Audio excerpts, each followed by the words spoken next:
All right, we got Weston Hester here in the canoe.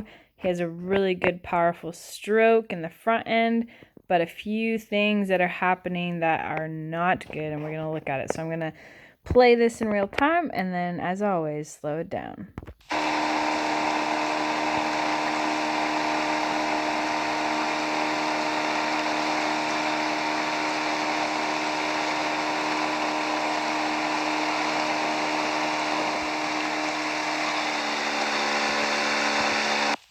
All right, I'm going to do this quarter speed, and I would just want us to look at the sequence of events, how we're kind of just throwing our hips forward and our paddle forward and our body forward all at once, so it makes the boat go back when we really just want it to go forward with everything we do. And then also notice the first thing that happens once his blade is buried.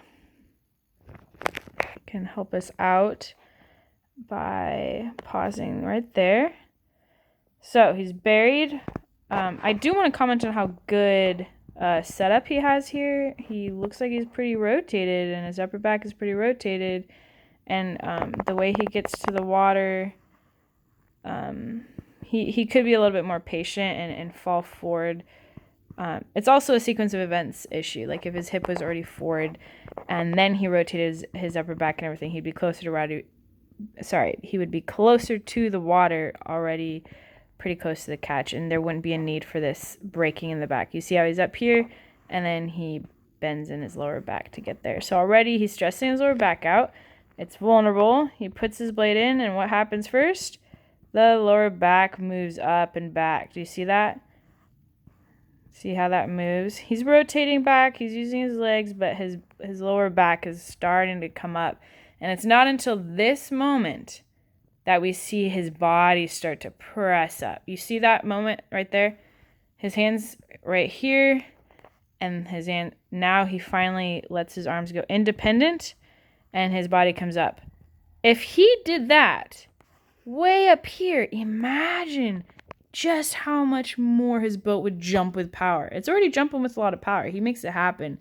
But if he could just press up here first with his chest, so at this moment his chest come up, and then everything else, that would be way better. That stroke was actually better time than the other.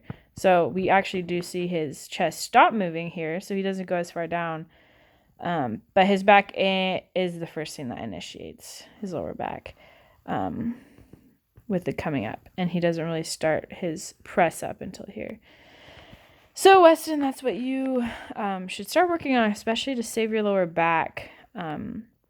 Keep that really good reach. Keep the high power and the leg drive. A little bit earlier hip movement. So if you moved your hips earlier here to meet the paddle, you wouldn't be dragging your blade so much. Look, it's coming out all the way behind your foot. And see that water you're picking up right here? Look at the blade. How you're picking up some water.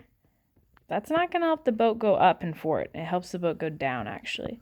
So we want to use our elbow coming forward to get the blade out of the water. You are pulling your elbow straight up, and then you come forward. But when you're ready to take the paddle out of the water, you want your elbow to move this way. I don't want you to pick your elbow up. It's all kind of connected, but the biggest thing here is move your hips forward first. All right, that's it for Weston.